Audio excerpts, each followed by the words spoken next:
এই যে ভাই আপনারা যে পোস্ট করতেছেন শান্তরে কেন নামাইছে কেন নামাইছে, আরে ভাই শান্ত কালকে মহানুভবতার পরিচয় দিছে। কালকে যখন সুপার ওভারে ব্যাটিং নামাবে কাউরে খুঁজে পাচ্ছিল না।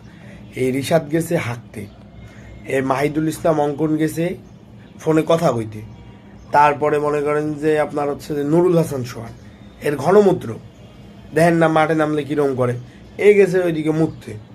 তারপরে মনে করেন যে তৌহিদ হৃদয় তো ভাই কি আর গমু, তৌহিদ হৃদয় গেছিল বাইরে ফ্লাক্সি লোড করতে। এখন যদি কেউ না নামে তাহলে সেক্ষেত্রে কাউরে নামা লাগবে, নাহলে তো খেলার আগেই আউট হয়ে যাবে। এই জন্যে মনে করেন যে শান্ত নামছিল, বুঝছেন, পাওয়ার প্লেতে, মানে এই সুপার ওভারে নামছে। আর সুপার ওভারে যে নামছে এই শান্ত কিন্তু দেশপ্রেমিকের একটা পরিচয় দিছে। তো আগে বিষয়গুলো বুঝবেন তারপর বলবেন, ঠিক আছে? আর সালাউদ্দিন গ্রেট, এই যে মেহেদী হাসান মিরাজ যে সিদ্ধান্তগুলো গ্রেট, যারা হাঁটতে গেছে, ওয়াশরুমে গেছে, লোড দিতে গেছে, এদের কেমনে নামাবে? ঠিকই আছে, ভালো করছে, এদের কোনো দোষ নাই।